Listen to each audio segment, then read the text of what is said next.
In this lecture, we'll look at pointers that point to other pointers, or double pointers. This is the next step in our progressive broadening of the types of targets that pointers can point to. Take a look at line 12 of our sample code here. The first two variables, I and p, set up a standard int and then a pointer that points to it, as shown in the diagram here with p pointing to I.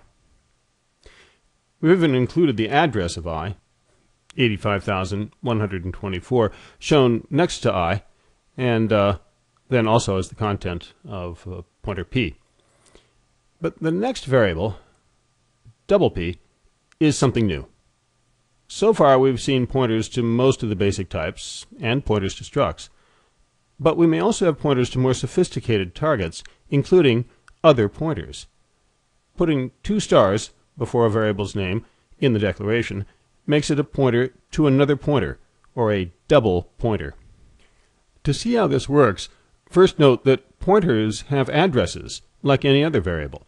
We haven't emphasized this up to now because the additional addresses might be confusing, but pointers do reside at some memory address, like any other variable. A double pointer contains the address of some other pointer. So, in our diagram, we show an address for p, 85,128.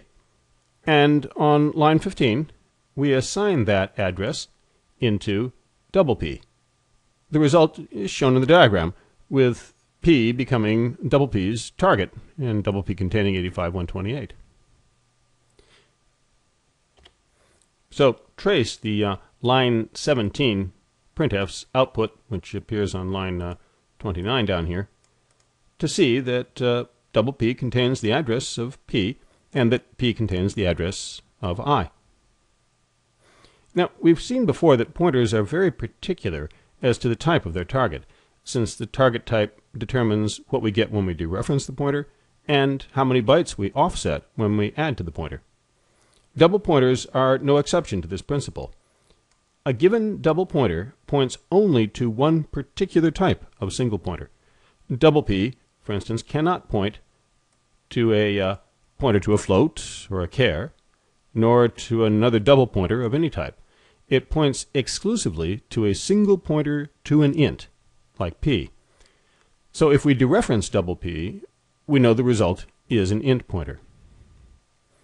Dereferencing double p once, star double p, results in p as the first printf here on line 30, or output on line 30, and printf itself on line 17 shows.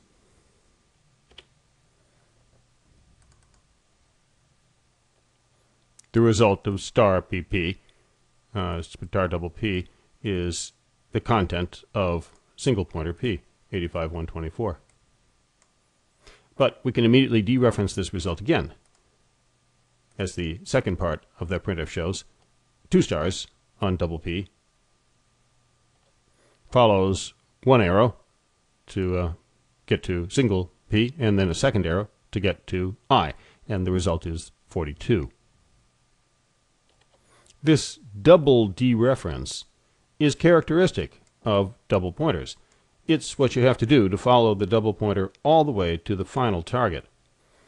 As we'll see in a later lecture, this is why you use a double asterisk to declare a double pointer.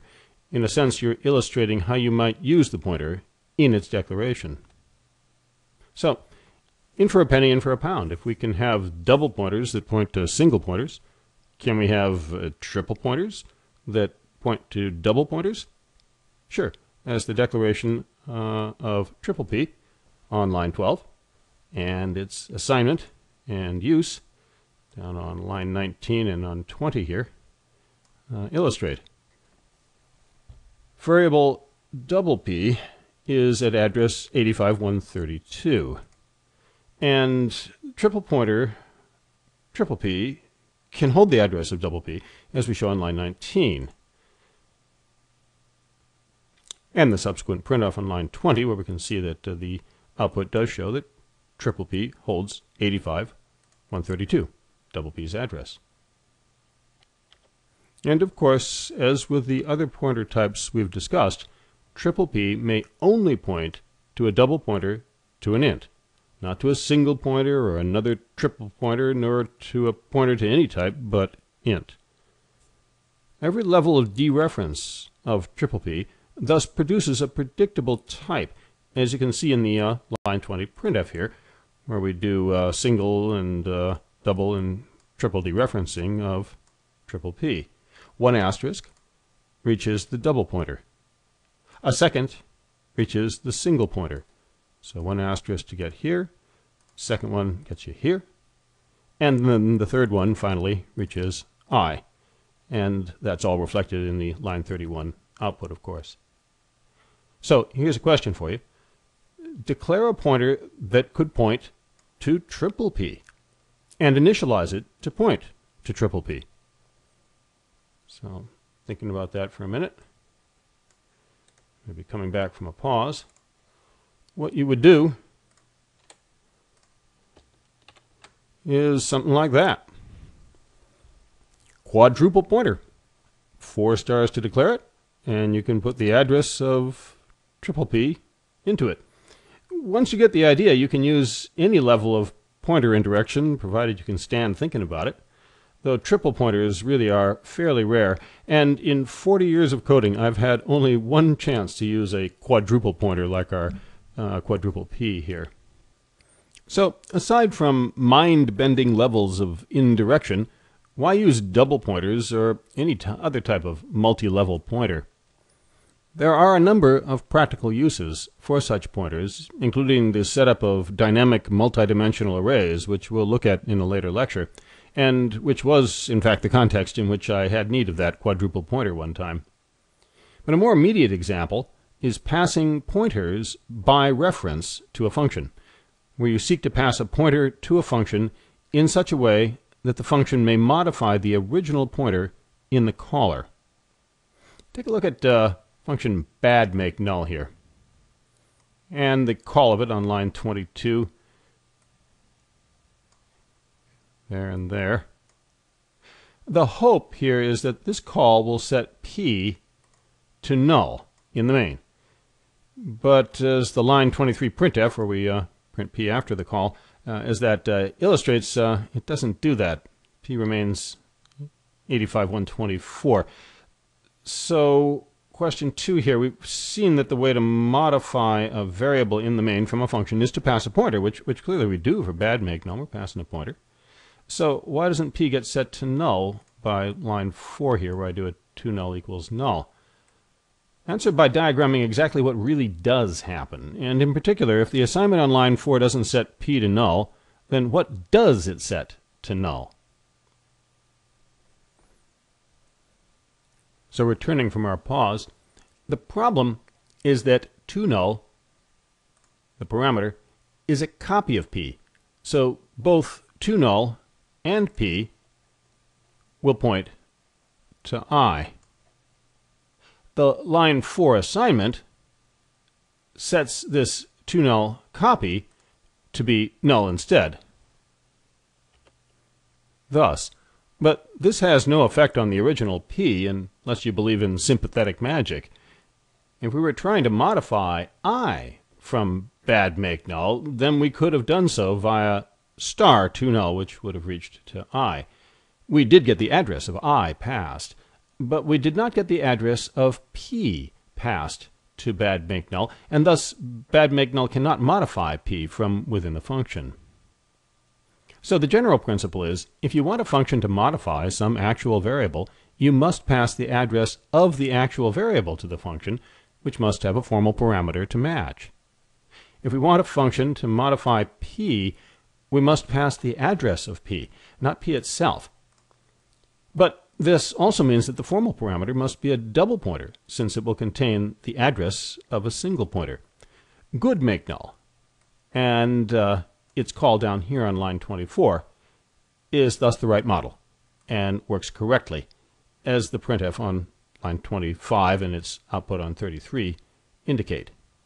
In good MakeNull, toNull will point directly to P, and the code on line 8 dereferences toNull to get to P and to set P directly to null.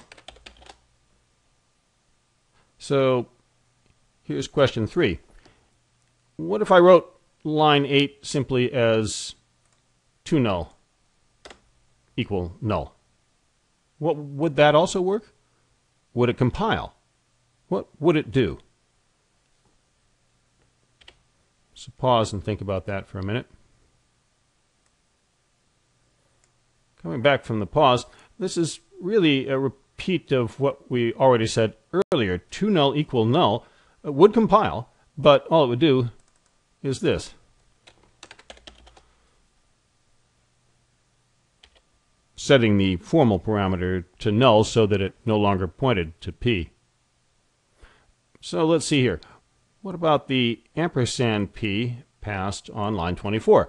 Could that have been just P instead? And what would exactly have happened if we omitted the ampersand? Again, just trying to get thinking about all the different levels of pointer here. Pause and come up with an answer, and then coming back from the pause. This would be a compile error. You'd be passing a pointer to an int to a double pointer to an int. They're not compatible types. And finally, here's a little bit of external research to do. Look up double pointer online and peruse a few of the hits you get, and then answer question 5 here. Did you find any language outside of the C family, C, C++, Objective-C, for which double pointers were a relevant concept? How widespread does confusion on these pointers seem to be? And coming back from a pause there, a bit of research, your answer may vary depending on your research, but you're unlikely to have found any reference to double pointers outside of the context of C family languages. They don't exist in Java, C#, etc. And you probably found lots of baffled questions about them. So you're not alone if you find this a little bit confusing. Take your time to go through the example and be prepared for some interesting LMQs on this idea. And a final note, by the way, comprehension of double pointers is often used as a test of clear comprehension of pointers in general in job interviews, at least in shops that use C family languages. This shows two things. First, investing in getting all this straight will help in some job interviews, and evidently it's a pretty important concept, at least for software that's built in C family languages.